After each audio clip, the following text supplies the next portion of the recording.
दुनिया न्यूज़ की budget transmission में खुशामदीद। मैं हूं अनीस शेख। नाजरीन, आज वो दिन है जब हमारे पास तकरीबन बजट की एक खदोखाल जो ढांचा कहना चाहिए वो हमारे पास अब आ चुका है, क्योंकि NEC के इजलास से आपको बजट के खदोखाल पता चल जाते हैं। इससे पहले कि मेहमानों को तारुफ करवाऊँ, हम सीधे जाएंगे इस्लामाबाद, बात करेंगे शकील अहमद से और पूछेंगे कि NEC से क्या क्या चीज़ें सामने आई हैं। शकील, आप मुझे सुन सकते हैं तो बताएं, NEC के इजलास के हवाले से क्या क्या चीज़ें अब सामने आ रही हैं।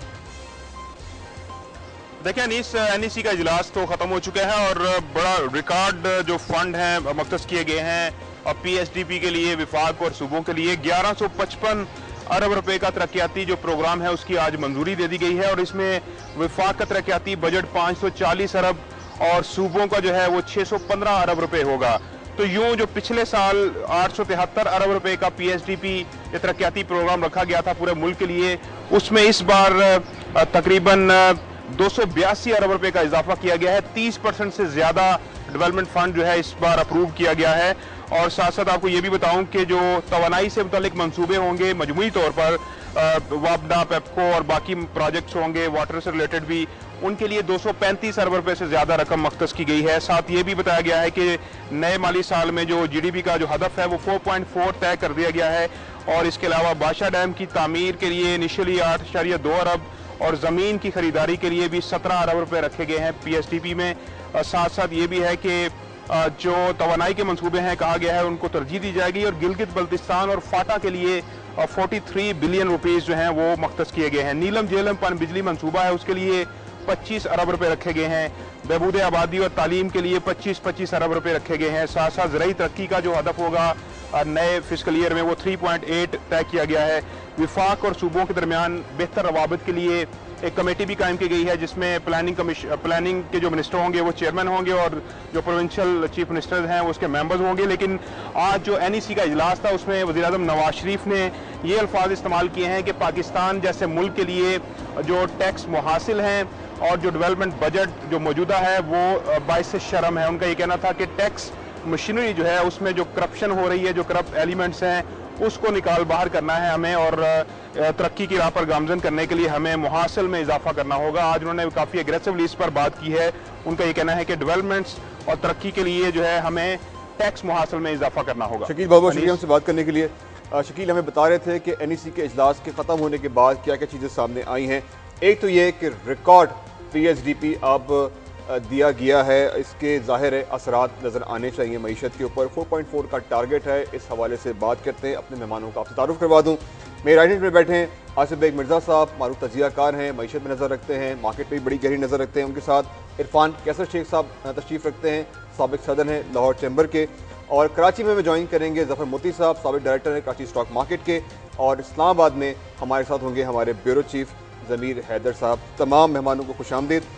आसिफ साहब, आपसे शुरू करते हैं। आपने वो फिगर सुन लिए जो अभी शकील ने बताए हैं, 1155 का PSDP है। अब एक जो हम पहले बात कर रहे थे, ऑफ एयर ही बात कर रहे थे कि पहले बजट में नई हुकूमत जो है कुछ ना कुछ रिलीफ देने की, डेवलपमेंट तरफ जाने की कोशिश करेगी।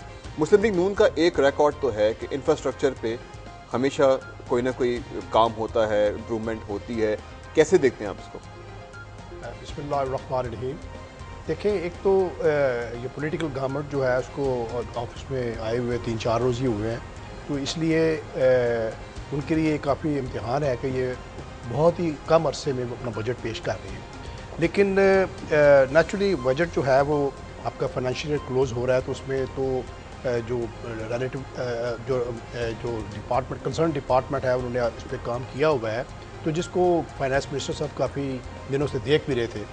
अब देखना ये है कि हमारे मुल्क के अंदर गवर्नमेंट की तरफ से इस तरह ओवर 1.1 ट्रिलियन रुपए की PSDP में एलोकेशन हुई है, तो क्या ये वाकई पैसे उतने खर्च होंगे, ये एक क्वेश्चन मार्क है।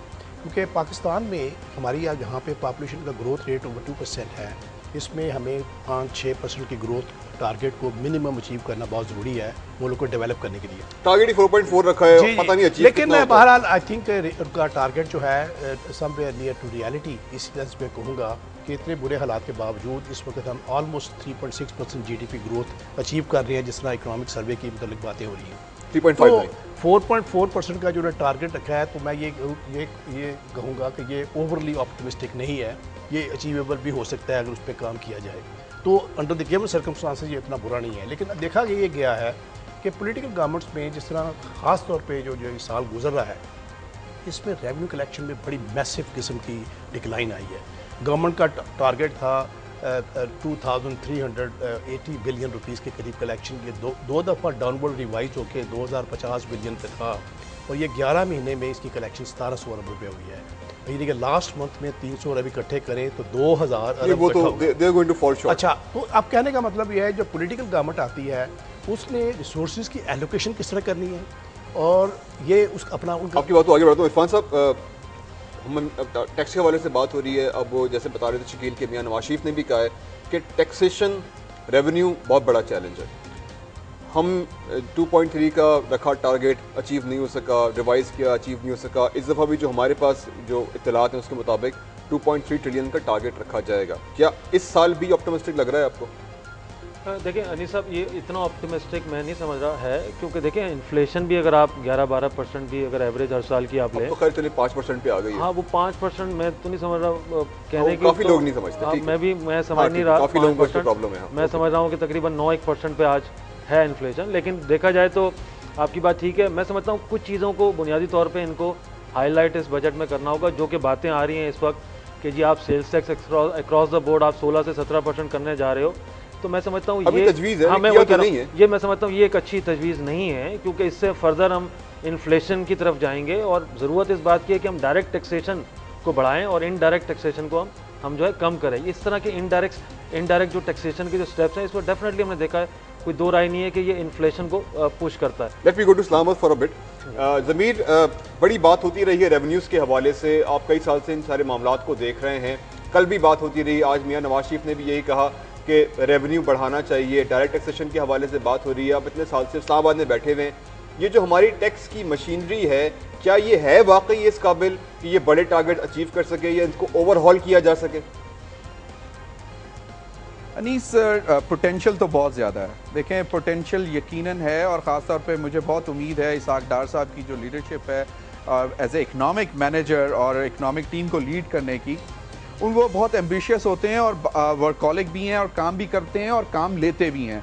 तो मेरा जो ज़ाती ख्याल है कि अगर ये इतना कोई एम्बिशियस टारगेट नहीं होगा, अगर 2.3 या 2.4 ट्रिलियन रुपीज़ तक भी जाते हैं तो इट इज़ अचीवेबल। और क्योंकि ये इसाक डार साहब, मैं समझता हूँ कि अभी आपको मालूम है कि अभी जो परसों तरसों जो मुलाकात रही FBR के साथ, सुबह 4 बजे तक बैठे रहे ये लोग, और इनके साथ उन्होंने कहा है कि हमें रियलिस्टिक टारगेट रखना है और उसको अचीव करना है। तो मैं ये समझता हूँ कि इसाक डार साहब की जो है लाइन, और यकीनन वो जो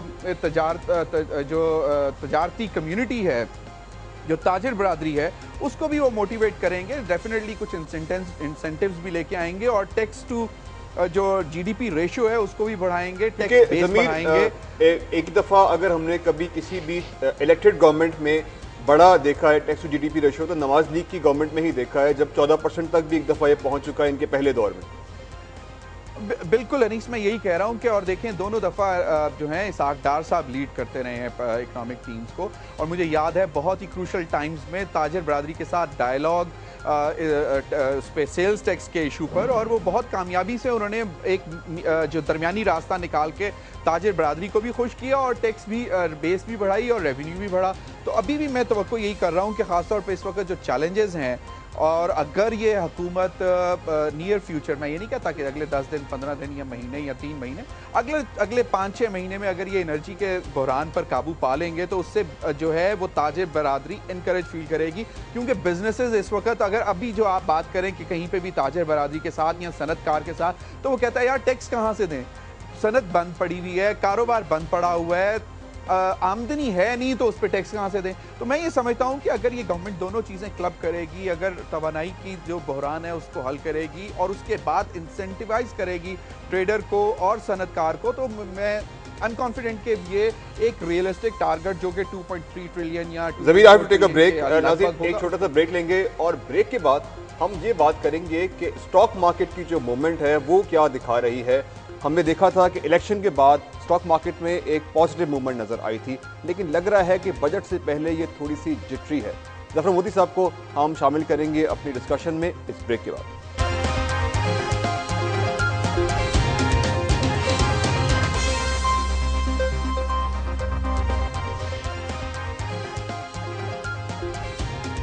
वेलकम बैक नाज़रीन। आज थोड़ी सी हमने मार्केट में जिटरी मूवमेंट देखी है, थोड़ी सी मंदी भी देखी है। जफर मोती हमारे साथ मौजूद हैं, कराची से, आइए उनसे बात करते हैं। जफर साहब, ये बताएं क्या बजट से पहले मार्केट थोड़ी सी घबराहट का शिकार है?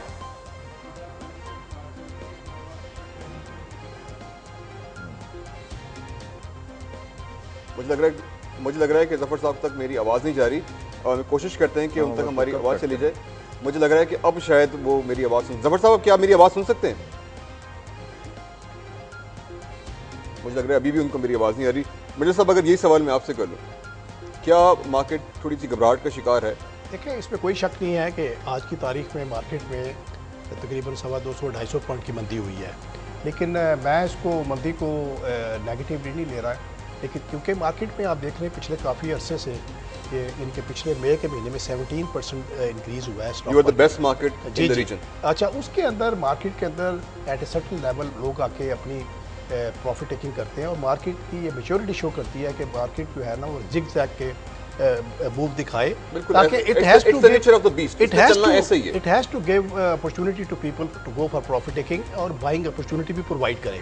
ये मार्केट की मेच्योरिटी है, ये उसी का हिस्सा है। आप देखें पाकिस्तान में पिछले काफ़ी रोज़ से, तकरीबन कई हफ्तों से हम देख रहे हैं सैकड़ा अकाउंट के थ्रू फॉरेन पोर्टफोलियो इन्वेस्टर्स हैं, उनके पोर्टफोलियो इन्वेस्टमेंट्स आ रही हैं और हमारी वैल्यूएशंस जो हैं हिस्टोरिकली रीजनल पर्सपेक्टिव में इतनी अच्छी नहीं थी, लेकिन ये मार्केट जो है ये एक राइड ले रही है ऑप्टिमिज्म। अच्छा, आपने वैल्यूएशन की बात की, अभी भी डिस्काउंट पर आप देखते हैं मार्केट को एज कम्पेयर टू पीयर्स? देखें, पीयर्स के मुकाबले तो खासी डिस्काउंट पे है मार्केट जो है। अभी तकरीबन प्रॉबली 8 और 8.25 के मल्टीपल पे है, और जो पीयर्स हैं लाइक इंडिया जो है ले लें, और ये सारे जो पीयर्स हैं 16, 17, 18 के मल्टीपल पे हैं। मार्केट चीप है, लेकिन the only thing is perception. ये मार्केट जो है, ये मार्केट में फंडामेंटल्स तो अभी तो वही है ना, गवर्नमेंट को आए तो 3-4 रोज़ हुए हैं। तो ये है कि अगर हमारी गवर्नमेंट जो है आने वाले दिनों में डायरेक्शन सेट कर देती है, मसलन लॉ एंड ऑर्डर सिचुएशन बेहतर होती है, हमारा जो सबसे बड़ा इशू है एनर्जी का, उसके ऊपर एनर्जी का इशू जो है वो आने वाले 2-3-4 महीने में तो ठीक नहीं होना। ये समझ आए कि गवर्नमेंट ने इसको अंडरस्टैंड किया, प्लान किया है, और मार्केट जो है ये उनकी पॉलिसीज़ जो है राइट डायरेक्शन पे और उसमें कमी होते हुए नज़र आ रही है। तो और उसके अलावा आप देख रहे हैं, इसके बावजूद पाकिस्तान देखें, हमारी मार्केट एक ऐसी है, हमारी बेस बहुत छोटी है, छोटी सी परसेंटेज के साथ मार्केट के अंदर बहुत सारी, हम $5-6 बिलियन पाकिस्तान में खुदा न खास्ता कंस्ट्रेंट्स हों तो हमारी इकोनॉमिक परफॉर्मेंस बुरा होता है, और ये आ जाए। लेकिन ये भी याद रखें कि जो इन्वेस्टमेंट है, ठीक है कि फॉरेनर्स इतने आराम से सेल नहीं करते, मगर ये है पोर्टफोलियो इन्वेस्टमेंट, इसका आना भी आसान है, इसका जाना भी आसान है। इरफान साहब, एक सवाल मैंने आपसे करना था, मार्केट के हवाले से बात कर ही रहे हैं। एक फिगर जो मुझे कल से तंग कर रही है, वो फिक्र ये है कि हम हमेशा बात कर रहे हैं, आपसे भी बहुत दफ़ा बात हुई, आप भी कहते रहे, ज़मीर भी बात कर रहे थे, सब लोग ये बात करते हैं, पाकिस्तान में तवानाई का बहरान है, बिजली नहीं आती, बिजली के नर्ख बहुत ज़्यादा हैं। हम अभी स्क्रीन पर चला भी रहे हैं कि लाइफ लाइन से लेके 1000 से ज़्यादा यूनिट इस्तेमाल करने वालों को बिजली जो है 30, 40, 50, 70% तक महंगी हुई है। इन हालात में सबकी ये सजेशन है कि छोटी सनतें जो हैं वो सख्त दबाव का शिकार हैं। जो सरकारी फिगर्स आप देखें, जो इकनॉमिक सर्वे में भी हमारे पास आएंगे, कि 2006 से लेके दिस फिस्कल ईयर छोटी सनतें जो हैं 8% से ऊपर ग्रो कर रही हैं। Does it make any sense to you? नहीं, देखिए, इसमें थोड़ा सा ना एक थोड़ा सा हिस्ट्री इन्वॉल्व है। देखिए अनीसा, बात यह कि मैं पिछले 5, 7, 8 सालों से ये बात ऑन रिकॉर्ड कह रहा हूँ हर फोरम पे कि हमारे इस वक्त खित्ते में, अगर आप देखो इस पूरे रीजन में, we are the only country left जहाँ पे इन्वेस्टमेंट्स नहीं आई या वो ग्रोथ रेट वो अचीव नहीं कर सके जो अपनी नेबरिंग कंट्री या रीजनल कंट्रीज़ के मुकाबले। अगर आप इंडिया देखो पिछले 15 सालों में 8, 8.5, 9%, चाइना देखें, अब बांग्लादेश देखो, तो हमारे यहाँ सिर्फ प्रॉब्लम क्या था कि एनर्जी क्राइसिस और लॉ एंड ऑर्डर, जिसकी वजह से यहाँ पे नहीं आई। अदरवाइज़ अगर आप देखो तो अभी भी बहुत रूम है, बहुत ज़्यादा हमारे यहाँ जो बेस है या इंडस्ट्री के लिए टू ग्रो, हमारे यहाँ बहुत रूम है, मैं समझता हूँ। तो ये जो चीज़ें अगर हम हल कर लें, अब कौन गलत कौन बोल रहा है? ये पेपर गलत बोल रहा है, लोग गलत बोल रहे हैं? नहीं, गलत कोई नहीं बोल रहा, उसमें परसेप्शन भी है। अब देखिए, मैं बहुत ज़्यादा इस वक्त ऑप्टिमिस्टिक हूँ, इसलिए कि मैं कुछ 15-16 साल बाद देख रहा हूँ कि एक बिजनेस कमेटी का फाइनेंस मिनिस्टर जो है वो आया है, और he also belongs to Lahore chamber, he is the former president. तो हम टोटली कॉन्फिडेंट, और मैं समझता हूँ कि he is fully aware of the facts and realities and the challenges. तो वो इस वक्त अगर हम एनर्जी क्राइसिस को, जो कि सिर्फ पंजाब में है, अगर हम इसका हल कर लें, और उसके लिए भी coal is the only solution, अगर आप कोयले पे आप देखो, इंडिया ने आज 40% इन over the period of last 10 years अपनी बिजली को जो है वो कन्वर्ट कर दिया या रिप्लेस कर दिया कोयले पे, जो कि आज पाकिस्तानी 9 रुपये 60 पैसे उसकी कॉस्ट आती है पर यूनिट, हम 13 रुपये की बिजली जो है नहीं दे पा रहे। तो मैंने ये भी सजेशन दी एक फोरम पे आज से महीना पहले कि भाई आप कंटिन्यूस सप्लाई करें, आप इंडस्ट्री को, आप भले उसका अच्छा, अब मेरा ख्याल है कि जबर साहब से हमारा रब्ता हो गया, finally we can talk to him. Jabbar साहब, आपको मेरी आवाज़ आ रही है? जी बिल्कुल आ रही है जी। मैं जो क्वेश्चन करना चाह रहा था आपसे, उसका कुछ जवाब मिर्जा साहब ने दे दिया। आप भी ज़रूर इस पर कमेंट करें कि थोड़ी सी मार्केट जिटरी नज़र आती है हमेशा बजट से पहले, और मई में मार्केट खासी बढ़ चुकी है। नून लीग की हुकूमत के हवाले से बात हो रही थी तो हमने देखा कि मार्केट एंटिसिपेशन में ही बढ़ गई, उसके बाद भी मोमेंटम में बढ़ती आई है, हिस्टोरिकल लेवल्स पे चले गए हैं। बजट से पहले बाजार वो कैसा देखते हैं? देखिए, बजट पे हर वक्त यहाँ पर जिटरीनेस होती है, क्योंकि बजट हमारा जो होता है वो 1 साल के लिए होता है, और वो लॉन्ग टर्म कोई प्लानिंग या लॉन्ग टर्म कोई बजट में ऐसी चीज़ें नहीं होती, हर साल चेंजेस आती हैं। तो इन्वेस्टर का जिटरीनेस होना या उसका ज़रा केयरफुल होना एक किस्म का नेचुरल है, क्योंकि जो हालात बाकी इकोनॉमी के चल रहे हैं, हमारी जीडीपी ने परफॉर्म अच्छा नहीं किया, खसारा बहुत बड़ा है, टैक्स टू जीडीपी रेशो बहुत बुरा है, रिटर्न्स ऑन इन्वेस्टमेंट्स हैं वो ख़राब हैं। सबसे बड़ी बात जो हमें डेट सर्विसिंग के लिए जो रकमें जमा करनी है उसमें हम अभी तक मुश्किलात हैं। तो हर वक्त बजट में ये डर रहता है लोगों को कि कहीं ऐसा ना हो कि कोई कॉर्पोरेट टैक्स में बढ़ाई दी जाए या उन्हीं लोगों पर तजवीज़ तो है, वैसे पता नहीं शायद बढ़ भी जाए। जी, यही डर है कि कहीं बढ़ ना जाए। दूसरा, हमारे यहाँ इनडायरेक्ट टैक्सेस जो हैं वो 80% हैं और डायरेक्ट टैक्सेस 20% हैं, तो ये भी एक किस्म का लोगों को लगता है कि कोई इनडायरेक्ट टैक्स भी ना कहीं लग जाए, कोई नए हेडिंग के अंदर कहीं। अच्छा, मुझे एक और बात बताएं, एक और सवाल जिसका जवाब मुझे कहीं से वाज़ेह तौर पे नहीं मिल रहा, मुझे यकीन है आपके पास ज़रूर होगा, कि काफ़ी अरसे से हम देख रहे हैं कि ज़ाहिर है हमारे तवानाई के बहरान के हवाले से ऑयल सेक्टर थोड़ा सा जिटरी था, लेकिन कुछ दिनों से इसमें बड़ी ज़बरदस्त बाइंग आ रही है। लग रहा है कि इसके पीछे कोई खबर है, आपको कोई सुनगुन है? देखिए, खबर तो ये है कि जब भी नवाज़ की गवर्नमेंट आती है तो हमें ये एक होप होती है कि प्राइवेटाइजेशन का अमल शुरू हो जाएगा, और जो गवर्नमेंट के पास पब्लिक सेक्टर में जो कंपनियां हैं जो अच्छी परफॉर्म कर रही हैं, और कंपनियों को ये प्राइवेटाइज करके गवर्नमेंट अपनी डेट सर्विसिंग में उसमें हिस्सा ले लेगी। तो एक लॉबी नवाज़ शरीफ के साथ साथ हमें प्राइवेटाइजेशन का नज़र आता है। तो हमेशा एनर्जी का सेक्टर या कोई बड़ी कंपनियों का जो सेक्टर है जिन पर सर्कुलर डेट बहुत बड़ा है, उसके ऊपर नज़र आता है कि भाई उधर कोई ना कोई प्राइवेटाइजेशन के लिए आगे कोई हतमी फैसला होगा, क्योंकि लास्ट गवर्नमेंट ने प्राइवेटाइजेशन पर बिल्कुल ही हाथ नहीं डाला, और उन्होंने ना सिर्फ जो चल रहा था प्रोसेस प्राइवेटाइजेशन का स्लो उसको भी बिल्कुल बंद कर दिया। यानी कि आप ये सजेस्ट कर रहे हैं कि ऑयल सेक्टर की कुछ बड़ी कंपनीज जो हैं वो प्राइवेटाइज हो सकती हैं? जी, हो सकती हैं, और ये होनी चाहिए, क्योंकि अगर ये थ्रू स्टॉक एक्सचेंजेस होती हैं तो इनको अच्छे प्राइसेस मिलेंगे। पहले भी मुशर्रफ के टाइम पर जब एहतिसालात कुछ कंपनियों के नाम आए थे, जो पॉसिबल नाम है, कुछ आपके जहन में आ सकते हैं? जी, वो जो हमारी कंपनियां हैं, पीपीएल है, पीएसओ है, ये ओजीडीसी की खबरें हैं, तो वो जो कंपनियां हैं बड़ी वाली, उनके अगर जो गवर्नमेंट के पास जिसका बहुत बड़ा बल्क पड़ा हुआ है अपना स्टॉक्स का, वो अगर सेल ऑफ करें तो हमारी डेट सर्विसिंग के लिए हेल्प मिल सकती है। अच्छा, एक और बात बताएं, वो ये कि अब बजट के बाद रमज़ान करीब आ जाएंगे। रमज़ान में अक्सर हमने देखा है, हर दफ़ा तो नहीं, कि वॉल्यूम्स ड्रॉप हो जाते हैं और मार्केट जो है जैसे हम कह रहे हैं कि ऑल टाइम हाई पर है, और उसके बाद एक टेक्निकल करेक्शन की बात भी हो रही है। इन सबको अगर आपस में मिलाएं तो मीडियम टर्म में मार्केट ट्रेंड क्या देखते हैं? देखिए, मीडियम टर्म में बिल्कुल मार्केट में थोड़ी करेक्शंस ड्यू हैं। इतनी मार्केट बढ़ी है, वन साइडेड तो लगता था कि ये करेक्शन आएगी, और वो एक हेल्दी साइन है, उससे हमें वरी करने का नहीं है, क्योंकि ये 2008 के तरह की मार्केट नहीं है जिसमें 55 अरब रुपया बल्कि 100 अरब रुपए की मार्केट में क्रेडिट फैसिलिटी थी, जो अब बिल्कुल नहीं है। दूसरी बात ये कि मार्केट में जो वॉल्यूम्स आप कम करने की बात कर रहे हैं रमज़ान, वो इस दफ़ा आप देखेंगे कम ही, यानी ज़्यादा उस पर इफेक्ट इसलिए नहीं आएगा कि रिटेल क्लाइंट्स जो होते थे वो रमज़ानों में कम हो जाते थे हमारी मार्केट में इनफ्लो उनका, और उनका स्टेक या उनके जो बाइंग की स्प्री होती थी वो कम हो जाती थी रमज़ानों में। हम देखते थे रिटेल क्लाइंट्स की, स्मॉल इन्वेस्टर्स की, वो अब उनको सब्सटीट्यूट कर गया है फॉरेन फंड्स और लोकल इंस्टीट्यूशन। तो नहीं लगता कि वो अपना इस रमज़ान की वजह से वो कोई बिजनेसेस अपने स्लो डाउन करेंगे। जफर साहब, स्टे विद अस, हमने छोटा सा ब्रेक लेना है। नाज़रीन, ब्रेक के बाद वापस आते हैं। और मज़ीद बात करते हैं कुछ बजट के आदादोशुमार के हवाले से जो हमारे सामने आए हैं, कुछ बात करेंगे मज़ीद मार्केट के हवाले से भी, और ये कि आगे चल के मईशत की सूरत हाल क्या नज़र आती है, बजट कहाँ सेटल होगा, ये सब कुछ इस ब्रेक के बाद।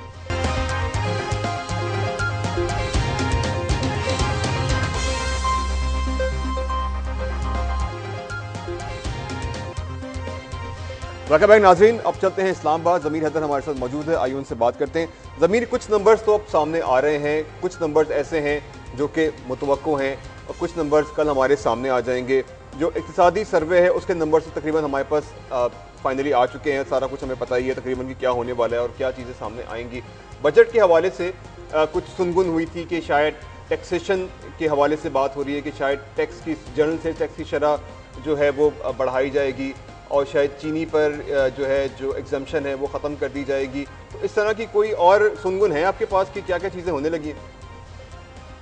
देखें अनीस, इतला तो यही आ रही है कि जीएसटी जो है वो शायद 1% बढ़ाएंगे और ये जो अशिया खुर्दो नोश के ऊपर जीएसटी लगाने का ये शायद मेरे ख्याल में इतना कोई पॉपुलर डिसीजन नहीं होगा। सर्विसेज सेक्टर पे इस दफ़ा शायद ज़्यादा फोकस करेंगे और एग्रीकल्चर पे भी। और जहाँ तक हमारी इतलात हैं वो कोशिश तो यही है हुकूमत की कि इसको बहुत ऐसन तरीके से जो है वो एक्सपेंड किया जाए और सूबों को भी इस चीज़ पर जो है वो मतलब ज़ोर दिया जाए कि वो भी एग्रीकल्चर सेक्टर पे और सर्विसेज सेक्टर की तरफ जाएं, उस पर टैक्सेशन बेस भी बढ़ती है। और दूसरा ये कि जो इनकम टैक्स के हवाले से हैं उसमें भी रेट्स को इतने ज़्यादा बढ़ाने के इनके प्रपोज नहीं है कि जी टैक्स रेट जो हैं वो ख़ास तौर पे जो फिक्स्ड इनकम टैक्स जो है वो उसके हवाले से जो इसको आप डायरेक्ट टैक्सेशन कहते हैं, तो उसमें भी ये कोई इतना ज़्यादा नहीं बढ़ाना चाहते, लेकिन यकीनन थोड़ा सा बहुत तो बढ़ाएंगे। इसके अलावा जो है आप देखें आपने पीएसडीपी के लिए अच्छी खासी 30% एलोकेशन बढ़ा दी है, 1155 अरब रुपए। ये पैसे वैसे आएंगे कहाँ से, आपका क्या ख्याल है? मैं यही बता रहा हूँ ना कि इसकी फंडिंग के लिए ऑफ कोर्स इनको कुछ थोड़ी सी टैक्सेशन मैयस पे भी जाना पड़ेगा। कुछ प्रोजेक्ट्स जो हैं बड़े इंपॉर्टेंट हैं ख़ास तौर पे तवानाई के हवाले से, और उस पर ये फोकस रखना भी चाहते हैं और उसके लिए यकीनन फॉरेन फंडिंग भी चाहिए होगी। लेकिन ये सारे वो पैसे हैं जो बेसिकली हुकूमत को एलोकेट करने हैं। अब देखें सूबों के लिए जो है तकरीबन 615 अरब रुपए रखे गए हैं और एनएफसी में भी आपको मालूम है उनका शेयर बढ़ा दिया गया है। तो इस हवाले से वफाकी हुकूमत के पास रिसोर्सेज तो खैर कम हैं, यकीनन पीएसडी पे भी कम पैसे रखे हैं, तो इन्होंने टैक्सेशन पे ही जोर रखना है, बेस बढ़ाने की कोशिश करनी है, टैक्स नेट को बढ़ाना है। अनी सबसे मतलब बड़ी अफसोसनाक बात है कि 1% से भी कम है तकरीबन पॉपुलेशन जो टैक्स नेट में। Very true. और ये किसी मुल्क में भी आज तक कभी नहीं हुआ। तो अभी इनको ये तो यकीनन एक बहुत बड़ा चैलेंज है और ये टैक्स नेट बढ़ाने का एक ही तरीका है कि टैक्स रेट्स को कम करें, बेस को बढ़ाएं और रेवेन्यू जनरेट करें ज़्यादा से ज़्यादा। और ये कोई रॉकेट साइंस नहीं है। Stay with us. इरफान साहब एक मुझे बात बताएं, अभी ज़मीर भी ये बात कर रहे हैं, अब आगे चल के अब जो पीएसडीपी की रकम है ज़मीर ही कह रहे हैं कि उनको जाहिर है अपने लोकल रिसोर्सेज तो बढ़ाने पड़ेंगे। अब यहाँ पर एक बड़ा अहम सवाल है, वो ये कि 3rd वीक में IMF पाकिस्तान आ रहा है, रिव्यू करेगा वो, उसके बाद we probably will go into an IMF programme. If we do go into IMF programme, अगर ऐसा होता है तो ये 200 से अरब रुपए ज़ायद की सब्सिडी तो आपको विड्रॉ करनी पड़ेगी हर सूरत में। अब आप मुझे बताएं कि जो अब हम बिजली के अब काफ़ी देर से नर्फ दिखा भी रहे हैं अपने नाजरीन को, क्या ये और अगर 30-40% बढ़ जाते हैं तो क्या आपका डोमेस्टिक, आपका इंडस्ट्री, आपका कारोबार इसको सहार सकता है? बिल्कुल नहीं सहार सकता, और उसका सिर्फ एक ही सलूशन है अनीस साहब, जो मैंने कई मौक़ों पर दिया कि आप जिस तरह जो प्रीपेड सिस्टम है मोबाइल सेल फोन्स पे, जब अगर आपका 1 रुपये बैलेंस नहीं होता you can't make the call, अरबों रुपए आप उधार दे रहे हो, आप ऑर्गेनाइजेशंस को, प्राइवेट सेक्टर को, पब्लिक सेक्टर को, जो आपसे रिसीव ही नहीं होती, आपका सर्कुलर डेट बढ़ता जा रहा है, तो आप क्यों नहीं कर सकते? जब यूरोप में हो रहा है, आप प्रीपेड उनको करो कि जी आप 1 लाख रुपए जमा कराएं, आपके घर की तब बिजली आएगी, आप देखिएगा साल के अंदर ये मसला हल हो जाएगा।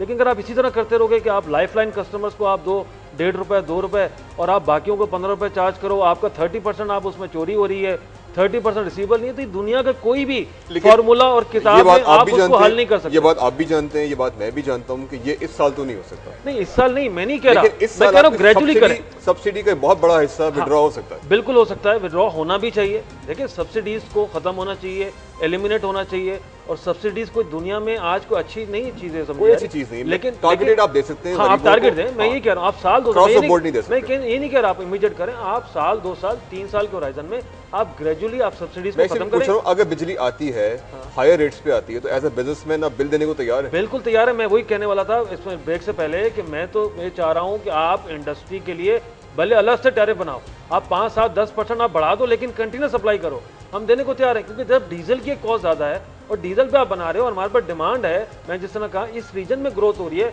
इस रीजन में अब बाइंग आ रही है, डिमांड हो रही है, तो ग्रोथ आ रही है, तो हम तो तैयार है इसमें कि आप एक इंडस्ट्री के लिए अलग से आप टैरिफ सेट करो, लेकिन आप कंटिन्यूस उनको सप्लाई दो, आप कम से कम उनको उसमें अनइंटरप्टेड आप सप्लाई दो। एक और चीज़ इसकी तरफ इशारा इरफान साहब ने भी किया था, ज़मीरी बात कर रहे थे, सर्कुलर डेट की जब आप बात करते हैं, हुकूमत कहती है कि जी 500 अरब से ऊपर है। हमने परसों एक फिगर दिखाया कि ये 2012 में 872 अरब था, it is well above 900 billion. Market में ऐसी चीज़ें सर्कुलेट कर रही हैं। जफर साहब से भी पूछते हैं कि कोई ऐसा प्लान है, कोई ऐसे बॉन्ड्स निकाले जाएंगे या कोई ऐसी और इंस्ट्रूमेंट होगा, सर्कुलर डेट जो है वो उसका अच्छा खासा हिस्सा वाइप आउट कर दिया जाएगा। आपके ख्याल से कौन सा इंस्ट्रूमेंट इस्तेमाल हो सकता है, और अगर ऐसा कोई इंस्ट्रूमेंट इस्तेमाल होता है डेट का, तो उसका बर्डन आप पे कितना पड़ेगा? देखिए, ये इसमें जो सर्कुलर डेट है, ये आप सही कह रही हैं, इसके जो एग्जैक्ट फिगर है वो अब पब्लिक की एक्सेस पब्लिक तक तो नहीं इसकी रसाई, क्योंकि गवर्नमेंट अभी तक ऑफिशियली 500 बिलियन कह रही है, और आप सही कह रही हैं कि इसका कई लोग ओवर 800 पे पड़ी हुई रिपोर्ट ये यूएसएआईडी की रिपोर्ट है। लेकिन इस वक्त हमारे एनर्जी क्राइसिस का सबसे बड़ा जो वजह है वो सर्कुलर डेट ही है। हमारे पास इस वक्त पावर जनरेशन कैपेसिटी जो है वो डिमांड के मुताबिक सफिशेंट है, लेकिन ये सर्कुलर डेट की वजह से हम उनको पे ऑफ नहीं कर रहे, वो उनकी पावर जनरेशन कम हो रही है, उससे सारी चीज़ें जो रिवर्स साइकिल में चल रही हैं। अब ये गवर्नमेंट जो है इसके पास, जिस तरह आपको पता होगा किसी ज़माने में वापडा बॉन्ड्स इशू हुए थे, और इसी तरह गवर्नमेंट को ये सर्कुलर डेट के लिए लॉन्ग टर्म बॉन्ड्स इशू करने पड़ेंगे। उससे क्योंकि गवर्नमेंट जो है ये बॉन्ड इशू करेगी तो एक, मैं ये नहीं कहता कि इन वन गो ये पूरा डेट पे ऑफ हो जाएगा, लेकिन इसमें अगर मोर देन हाफ इसका डेट एक दफ़ा कम करके आप और उसके बाद रिकवरीज आप देखें, जो पहले केयर टेकर गवर्नमेंट थी, उनके जो मिनिस्टर थे वो कह रहे थे 200 अरब रुपए की। अच्छा, आप ये जो बात कर रहे हैं जी, ये मैंने आपके अलावा भी कई लोगों से ये सुनी है, बड़े मोतबर जराए से सुनी। जफर साहब से पूछते हैं, वो कराची में बैठे हुए। जफर साहब ये बताएं कि ये जो बात हो रही है कि सर्कुलर डेट खत्म करने के लिए कोई debt, special debt instrument market में आएगा, कोई बॉन्ड्स निकाले जाएंगे, कोई है आपके पास इस तरह की इत्तला? देखिए, अभी तक तो नहीं है, लेकिन गवर्नमेंट जो वॉर फुटिंग पर अगर चाहती है कि सर्कुलर डेट का कोई मसला हल करे, तो कहीं ना कहीं से जनरेट करना पड़ेगा। जो हमें ऑप्टिमिस्ट जो हमारी मार्केट में नवाज ग्रुप के इलेक्शन के नवाज ग्रुप के आने के साथ ही था, वो ये था कि टैक्स टू जीडीपी रेशो सबसे अच्छा नवाज शरीफ के टाइम पर हुआ था, 40% तक जा चुका है, हिस्ट्री में हुआ था। तो ये अगर दोबारा ये वो लेकर आएँ और अपना जो टैक्स की रिजीम है उसका जो पाई है वो बढ़ा करने की कोशिश करें, और जैसे कुछ साहब कह रहे थे कि एग्रीकल्चर की तरफ जाएं, सर्विसेज की तरफ जाएं, प्रॉपर्टीज़ की तरफ जाएं, तो अगर ये हम जनरेट कर लिया अगर हमने फंड, तो हमें नो डाउट IMF के पास जाना तो पड़ेगा, लेकिन ये है कि वो शायद आखिरी हमारी रहेगी जाने के लिए। अगर हमने कोई इस तरह के फिक्स्ड इनकम के लिए कोई बॉन्ड्स निकाले, इंटरनेशनली कॉन्फिडेंस लेवल पाकिस्तान के ऊपर बेहतर रहा, और अगर अच्छे इंटरेस्ट रेट प्रोवाइड किए, तो मेरे ख्याल में सर्कुलर डेट का मसला हल हो सकता है। दूसरी बात ये कि जो आप खुल के नहीं बता रहे, मुझे लग रहा है आपको पता है, आप खुल के नहीं बता रहे। नहीं पता ये है कि अभी तक कोई कंफर्म ये रिपोर्ट नहीं है कि जो अनकंफर्म है वो बता दें। अनकंफर्म तो ये है कि definitely with in span of 3 month से इनको कोई ना कोई बॉन्ड फ्लोट करना पड़ेगा इंटरनेशनली, जो सर्कुलर डेट को इंटरनेशनल मार्केट के अंदर। जी बिल्कुल, क्योंकि जो हार्ड कैश है उसी से ये कंट्रीब्यूट होगा, और मेरे ख्याल में जो नॉन रेजिडेंट पाकिस्तानी जो बैठे हुए बाहर, वो उसमें बढ़ चढ़ के हिस्सा लेंगे, क्योंकि हमेशा देखा गया है। ठीक है जफर साहब, छोटा सा ब्रेक लेते हैं और ब्रेक के बाद वापस आते हैं। नाजरीन, जफर साहब ने आपको इंडिकेट कर तो दिया है, तकरीबन बता दिया है कि क्या होने लगा है, क्योंकि हम जानते हैं कि बड़ी खबरें रखते हैं और काफ़ी सारी चीज़ों का उनको पता होता है। तो ब्रेक लेते हैं और ब्रेक के बाद इन सारी बातों पर डिस्कशन करते हैं। हमारे साथ रहिए।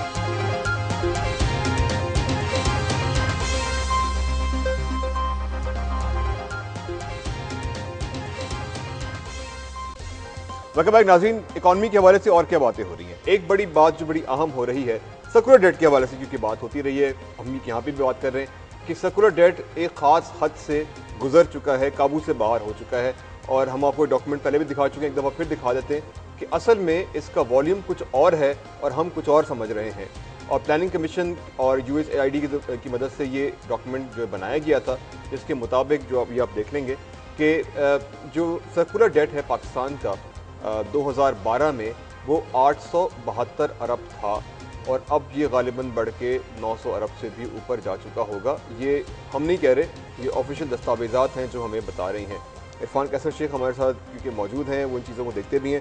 अच्छा इरफान साहब, ये बताएं, ये जो अफवाहें सुनने में आई हैं, बहुत सारी स्ट्रॉन्ग उनको कहना चाहिए अफवाहें हैं कि सऊदी अरब से जो है डेफर पेमेंट के ऊपर तेल भी आ जाएगा। आप क्योंकि इंडस्ट्री से ताल्लुक़ रखते हैं, ज़राए भी हैं आपके, तो ये क्या वाकई ऐसा होने लगा है? कुछ चीज़ें मटीरियलाइज हो रही हैं? जी डेफिनेटली अनीस साहब, इसमें है रियलिटी है। और मैं समझता हूँ कि 2 साल का जो है डेफर पेमेंट पे सऊदी अरब से जो है नेगोशिएशंस ऑलमोस्ट फाइनलाइज हो गई हैं। और मैं समझता हूँ कि तकरीबन 5-1 अरब डॉलर का हमें over a period of next 2 years Saudi Arab जो है डेफर पेमेंट पे सप्लाई करेगा और उससे काफ़ी ज़्यादा हमें हेल्प मिलेगी। ये सर्कुलर डेट जो आपने फिगर दिखाई है, मैं तो आज तक 550 अरब समझ रहा था, लेकिन ये जो ब्लूमबर्ग की आज आपने फिगर दिखाई है, this is very alarming for me और this is again shocking for me.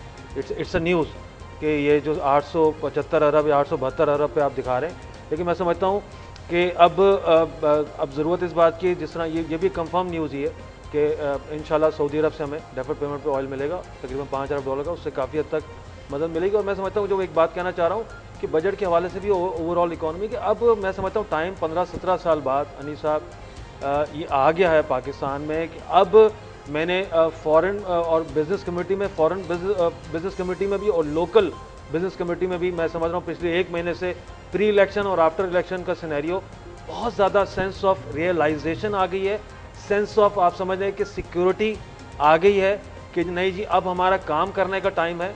और जिस तरह मैंने शुरू में बात की कि हमारे खित्ते में ही बहुत ज़्यादा तरक्की पिछले 15-17-18 सालों में हम पीछे रहेगा, तो मैं समझता हूँ इंशाल्लाह अब हमारा टाइम जो है। What has change? जैसे इरफान साहब भी और जफ़र साहब भी, और हम थोड़ी सी अगर बात कर लें, हमारे साथ जो हमारे ब्यूरो चीफ मौजूद है ज़मीर हैदर, वो भी उनकी टोन पॉजिटिव लग रही है। What has change from the last government? Actually problem ये है कि इतने प्रोमिसेस हो गए हुए हैं और इतनी अब एहतसाब शुरू हो गया है मीडिया के थ्रू, पब्लिक सोशल मीडिया के थ्रू, कि इनके पास कोई और चॉइस नहीं है बट टू डिलीवर। और हमने ये देखा है कि पिछले 4-5 साल में हमने इकोनॉमिक परफॉर्मेंस के हवाले से या गवर्नेंस के हवाले से we have touch the rock bottom. There is no other choice but to rebound, that is the reality. और इनके अब पाकिस्तान में देखें, हमारे जो नेचुरली हम यहाँ बैठे हैं तो हमें एक ऑप्टिमिस्टिक पिक्चर भी लोगों को दिखानी पड़ेगी। हमारे मुल्क के अंदर देखें कि यहाँ के हम अपनी मार्केट के परफॉर्मेंस के हवाले से कोई डाउटफुल होते हैं। पोर्टफोलियो इन्वेस्टर्स का ज़्यादा मेच्योर थिंकिंग है, वो पाकिस्तान के ऊपर ज़्यादा बेहतर तरीके से बैट करने को तैयार है। That's a very good point. अच्छा, हमने ये देखा है कि जो गैर मुल्की इन्वेस्टर्स हैं उनकी जो पार्टिसिपेशन है वो बहुत तेज़ी से बढ़ी है, स्पेशली इलेक्शन के बाद से। मैं 1 मिनट के इस्लामाबाद जाऊँगा। ज़मीर, यहाँ बातें हो रही हैं कि आगे चल के स्ट्रक्चरल रिफॉर्म्स भी आ सकते हैं, सूरत हाल बेहतर भी हो सकती है, शायद इंडिया के साथ ट्रेड भी खुल जाए, MFN स्टेटस भी आ जाए। इरफान साहब जो हैं वो बहुत कॉन्फिडेंट हैं इस बात पे कि वो जो बात हो रही है कि सऊदी अरब से डेफर्ड पेमेंट पे तेल आ जाएगा, वो भी मटीरियलाइज हो जाएगी। आप बैठे हैं इस्लामाबाद में, आपके पास क्या खबर है इस हवाले से? देखिए, अभी जो आपने बात की है कि फॉरेन इन्वेस्टर्स जो हैं वो जो है इलेक्शन के फ़ौरन बाद जो है उनका इंटरेस्ट नज़र आना शुरू हुआ। और अनीस, अगर आपको याद हो तो जब स्टॉक मार्केट की बात हो रही थी, जो कि एक विंडो होती है किसी भी मुल्क की इकॉनमी की, तो कैपिटल मार्केट में जब इतना बूम आ रहा था तो यकीनन जो फॉरेन इन्वेस्टर है वो इनकरेज फील कर रहा था कि ये पॉजिटिव चेंज है। अब चाहे आप इसको आर्टिफिशियल कहें या ना कहें, लेकिन बात यह है कि ये बहुत एक रियलिस्टिक ट्रेंड था मार्केट में, लेकिन मैं इसको आर्टिफिशियल नहीं कहूँगा।